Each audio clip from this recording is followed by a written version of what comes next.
If you're buying real estate in Ontario in 2026 and you're expecting it to cash flow or be able to do flips like in 2021, 2022, you're about to get smoked.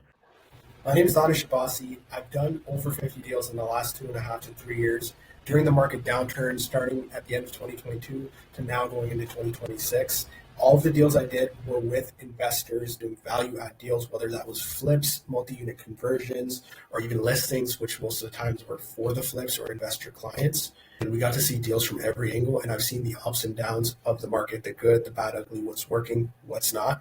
And I'm kind of trying to really summarize and share that with everybody right now so that they understand, okay, the market is tough. Most of the stuff that's out there is garbage. You're going to lose a lot of money, but there are some gems there and how to identify them and how to go about doing deals in a way where you're most likely going to win, you can be profitable, and you're not going to get rinsed in the market and take huge losses. So some basic stuff to understand right now with what's happening. There's a lot of challenges, mostly to do with the wider economics in the Canadian American economy, stuff with the tariffs, high interest rates, unemployment. A lot of this stuff is really caught up to us, especially right now where it's being spoken very commonly. So buyers, tenants, everybody has way more choices as market supply is stacked up, more listings that you're competing with a lot of times for the same properties. Like, back in the day, maybe, for example, in Hamilton, we had less than 700-800 listings. And now, at the peak, we've probably had like 1,400 plus listings. So the biggest theme, I think right now, more than ever before, which has always been true, but now the market isn't as forgiving. You're not going to get by making those same mistakes, is you got to create your own opportunities. You need margins. We're able to pressure sellers and get those margins, even though we do expect lower after repair values. And the issue is right now that commonly happens, which is probably the scariest part, is sometimes you're picking up a deal, maybe it's a flip, or you're doing a conversion and you have this end result you're expecting for the end value or like the rent you're going to charge. And then 6 months later, the market shifts and now you got to readjust your expectations. So to combat that, you want to create more margins up front when you're buying. The money's in the buy, basically. Probably going to be a couple other people in the same boat as you, and everyone's going to be sitting. And whoever's willing to drop their price the most is basically going to be the one to get the sale. Now, the opposite of that, the way to win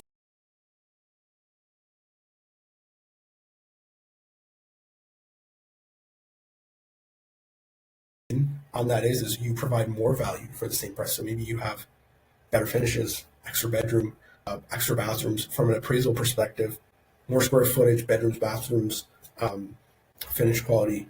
It naturally just gives you more value, and that's how buyers' mindset is too, right, for a lot of stuff. So just capitalizing on that is more important than anything right now. And I'm going to show you how we put that into practice on some of these deals, right?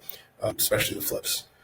Some deal examples. I'll start with, this is my own flip that I did, and I'm going to show you some tactical stuff and just numbers wise, what things worked out to be and what it looks like, right? So this is the deal we picked up at 590.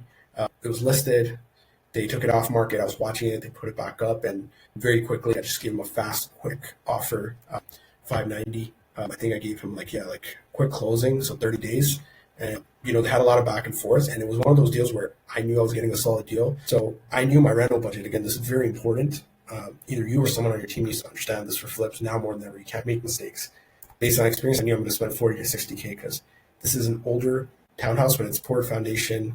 The bones are good. Don't need to do any serious electrical, plumbing, anything like that. Just like 10K kitchen, 10K bathroom, adding a second bathroom in the basement, full bathroom, sorry. So we have 2.5 total, doing all the cosmetic paint, trim doors, etc., right? And just really standing out. So this was the end product, right? So a couple of things here to notice. We purposely did certain things. We increased the size of this kitchen previously. This back wall you see here was just blank. There's no cabinetry. Added cabinetry there, moved the fridge from the left side to the back there to make it more open, and huge ROI on that because everyone wants a bigger kitchen. Obviously the finishes are higher end. Added these fluted panels along the staircase, which I never did before, but kind of made it really premium kind of feeling, and finished the basement and did like this crazy bathroom in here. I'll show you. So I went above and beyond on this, but honestly it was like worth doing because it's just like kind of showstoppers, like all black with this nice matte tile, and the laundry's in there too. And it's kind of just like a complete solution, right, for like a small family. But right after I bought this was one comp that popped up. This made me think, okay, this sold for 708. this is garbage. I could probably get 770. And then I had seen the comp that sold earlier in the year, which was not a good comp because of the tariffs. Like I figured I'll probably get 760 if this sold 775, even though we had a corner unit. This had more bedrooms and stuff. But the thing is, I realized over that year, as had listings for clients, that buyers were very flaky. People would say things and they wouldn't follow up. They'd show up saying they're going to offer, they wouldn't offer. So as soon as I listed this, I held offers at 699. I was hoping to get mid sevens or higher, but I knew I could even get 725, 735, just the way things were going. So it was too hard to predict. So I was like, if I get a solid offer, I'm taking it, right? And I had someone come in basically within 3 days of listing with 20 showings. This guy came in heavy-handed, started off at 700. Just from experience, I know people are trying to lowball on this market. I showed them value. When you have firepower and you have comparables and you're providing more value, you have an end unit, better finishes than everybody else, you can tell them to pay at least close to that, maybe even less, and tell them, hey, you're still getting a deal. Versus this guy, even though he had 4 beds, he wasn't as renovated. He wasn't a corner unit. You know what I mean? Or even this one that sold for 708 wasn't renovated at all. So you're getting a smoking deal here for just a little bit more for an end unit. And it worked, and I brought them up on price. Now, during that time, I had other people, while these guys had a 2-day inspection period, I had people saying, hey, we'll get you an offer. Some were suggesting they could give me more than 760, whatnot. But I learned the hard lesson, which is like, you can't take people's word at face value unless they put it on paper. And guess what? When I asked them to put it on paper as a backup offer, they weren't doing it. So I was like, you know what? I'm not taking this risk. And it's a good thing I didn't, because you never know. Maybe instead of taking this offer early, I waited until our offer date 7 days later, and I would have gotten some low balls or maybe no offers. It's happened before. So you have to be careful and not too greedy with this stuff, right? And that leads me to the next property. So, sorry, I'll show you numbers quickly on this one too, on this flip that I did. So we basically had a 590 purchase, sold for 745. Rental budget was 45K. Believe it or not, we bought this, renovated in a month and a half, prepped it, and we had a 30-day closing within 3 days of listing. So it actually sold in 1 month, which is not normal, but whatever. 60K profit. My financing was a little different. Like I went private, self-employed, whatever, did quick closing. So I think I ended up making like 45, 50K net on this after everything, but solid deal. I knew even if I got 730, it'd still be like a 30, 40K net deal. You know what I mean? And that's the kind of confidence you want, honestly, even on these straightforward deals. So next deal, this is a little bit different. So that's a straightforward kind of cosmetic rental. This is another one that's working really well right now, is buying single family homes, converting them to duplex, or even non-legal duplex in some cases, but legal duplex, because people are nitpicky and there's a lot of deals on the market. So they would prefer something that was done with permits properly, is legally recognized, especially as the cities get stricter. So client bought this end of last year. We got this off market actually. And the way we did that was, I had built a relationship with another agent. They referred me to someone that had an upcoming listing. And we basically found out that, okay, this is very similar to another property we acquired. It's on the same street. And at that time, getting this deal for 585 was huge, because similar deals were selling for like 620, 625. We were hoping for an ARV of 875, because this is like end of 2024. But then as the market changed, our comparables changed as well. And then we had deals like these that we were competing against that are selling 840, 780, 860 in some cases. But by that time we had, these are some deals that sold recently. I think this one was active during the time we listed the same bungalow for sale. And this is what it looked like on resale. But kind of like what I mentioned earlier, I told the client, listen, for us to get this place sold quick and people to recognize the value, we have to price it at the same price as some of the other people that have 3-bed, 2 baths, maybe not as nice of an area, and maybe slightly smaller properties or similar size, but we're offering 3-bed, 2-bath per floor, right? So we were offering way more for the same price. And then as a result, it sold in 12 days. And this is something important to consider for legal duplexes in this market. A lot of the buyers for these are still first-time home buyers. From my experience, I've sold 3 or 4 legal duplexes this year, and pretty much all of them are first-time home buyers, nitpicky, they like the fact that I had permits, they did inspections, picked out all the finishes, everything. But that's the nature of the market right now, right? So that's who you're dealing with. Yeah, so he sold for 838 and 838.5. We got it for 585. He spent about 120, I believe, give or take. He had a standard mortgage, which helped a lot. If he had a private, it would have been problematic, but still netted around 50K or more. Now, had this thing gone as per plan, and again, important lesson here is you can't really expect people to just like do things the way you want. Like contractors, your permit specialists, BCIN, whatever you want to call them. You got to stay on top of people and pre-planning. I think he had another project ongoing at the same time with the same contractor. Things were getting really mixed up, and that's what caused the delays. But had this been done on time, we probably could have gotten much quicker sale, maybe even better sale, just with the market not changing as much early 2025 as much as it did towards the end.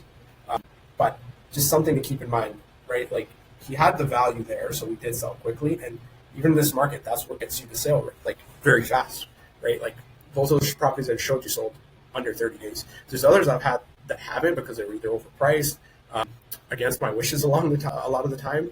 When we tried it, and in this market, we realized it's not very forgiving when you do that. If you have a stale listing sitting too long, you end up getting much less than you should, not just a little bit less. You can do those duplexes. You can see they still make money, but these larger conversions in cities that have the zoning approved, Toronto is number one, believe it or not. Right now, people are shocked as to why so many people are doing deals in Toronto. It's a world-class city. When the market compresses, economy is going down, and rents are deflating, people will just choose the same option in a better city. If they're, especially since a lot of people from other parts of GTA, even Hamilton, work there. So if you can find a solid deal there that pencils all day, it makes sense. And in Toronto, they have a 4+1 strategy where any residential lot you can do a fourplex and a garden suite. What we found was, just from experience, finding existing garages to convert to garden suites is like 150K cheaper than creating the garden suite. So I found this deal for a client. It popped up. We saw the layout, and right away I knew it's boxy, 2-story with 2,000 square feet plus, right? So I'm going to show you the actual listing. So it had 2,000 square feet above grade plus basement, and it had separate entrances everywhere, front, side, back. So he ended up configuring 2 units in the basement, one from the back entrance, one from the existing side. This entrance at the front moved to the left, and it just goes into the staircase going up, and then he created another entrance to the right going on the main floor. You can see it was a super rough deal. We had multiple offers. We ended up paying them $4K more than they're asking on offer date. And we secured the property. Like it wasn't like they weren't expecting severely over asking, but it was the beginning of 2025. So we were able to pretty much lock that in. And the kicker was the garage in the back, right? He was able to convert this pretty much into a 2-bed unit because it's a triple garage.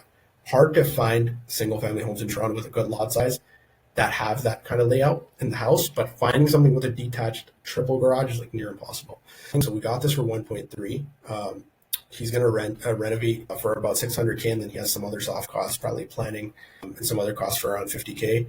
And then he has closing costs, carrying costs. It's about a 12-month project, right? I think his interest rate is probably like somewhere in the 6s because he got a pretty solid mortgage secured. I think you put maybe even a little bit more down than 20% for sure. But the interesting thing with the strategy that really makes it lucrative is you can get the 5 units and qualify for CMHC financing.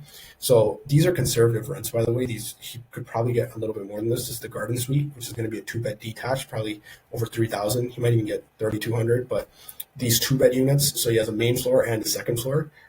We're just saying 2,700, and then the 2 basement 1-bed units 1,700 each.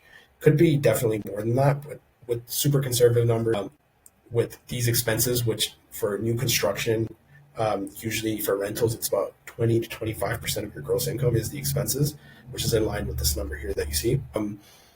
He should get at a 4.5 cap rate, about 2.3, but with probably with the actual rents being a little bit more balanced, let's say, he should be able to get probably closer like 2.5 is what even his mortgage broker was predicting, based on their numbers, right? So solid deal. Now, what that looks like, high level, buy for 1.3, renovate 650, refinance 2.5, CMHC, MLI Select commercial financing. You can do 80% loan to value or even higher. When he refinances, he's going to get at least $2 million of all the money spent back out. That covers his down payment on the purchase. It covers pretty much all of his renovation, and he's just going to leave about 35K in that deal, right? And the interest rates when you're refinancing into this are actually even cheaper than some of the typical residential ones, and you can actually get 40-year amortization. So his net cash flow is almost $1,000. He's pulling out pretty much all of his capital, like 96%, and he's getting commercial financing in a great city, in a world class city. Like, it's not like a small town, 50K population, right? It's relatively the most recession proof kind of market you can be in if you're in Canada, because it's a world class city with the biggest population in Canada, right? You'll notice there's like a recurring theme here, right? Like, for the flips, you're finding the boring properties, solid comps. You want to just stay on top of things, make sure your contractors, your permitting process, if you have one that's a part of your deal, materials, whatever it is, like, just make sure all that stuff is on point, right? And make sure you're pricing appropriately and you have a lot of legwork done ahead of time with what your expectations are, timelines, everything. With these conversions, like, you want to prioritize getting density, providing value, getting the highest and best use out of properties. Like, try to find stuff where you can get more units either down the line or even now, because that's the most valuable thing, right? Just having the ability to force appreciation by adding these units. Even if you have a single family home with like a triple detached garage like that, you can maybe do a conversion on down the line. But like I said, the most, I think, important thing that I want to really like nail here, like, that you could take home with you, is the value to price ratio, whether it's a rental or if you're doing a flip. Now more than ever, it's the most important thing. People are not going to overlook shitty finishes or mediocre finishes or basic units or take less just because, like, they have too many options. You got to be competitive. You got to stand out, and people reward you for that. You'll get the quicker sales. You'll get your properties rented out faster. And not doing so, it's just like a sky and earth difference. You might not sell for like months. I find right now more than ever, with contractors, with architects, whoever it is, we're working hand in hand, and we're developing these relationships. Everyone understands, like, it's challenging out there, so you have to really dial in, do your due diligence on deals, do all the legwork up front, and then try to get it to the finish line and work with people who really understand the importance of that. Make sure your contractors are accountable people. Make sure your agent, I know people really agents get a lot of flack, rightfully so, but biggest thing right now is having some experience. Like, if I was going into a new market, completely different area where I didn't know anything, I'd probably tap in with an agent first. They probably have all the contacts, make sure they know what they're talking about and they have some experience. Like, I personally work on deals myself. I've had multiple flips this year. I've managed my own contractors. I've hired people to do construction. I've hired designers. I've done hundreds of walkthroughs with clients, right? So, like, now I have all those contacts as well to give to my clients, and I have the contacts and the information. So I'd probably find someone like that and then just get their contacts, connect with everybody, and get a really good understanding of the landscape, and then move. So if you're kind of looking in GTA Hamilton for this type of stuff, obviously those are my markets. I do work there. You can reach out to me. I put my contact info here. Right, it's my email, Instagram, website. You can fill out a form. I'm pretty responsive on all those things. But yeah, I look forward to hearing from you guys, and I'm sure there's going to be some opportunities in 2026. So definitely reach out to me.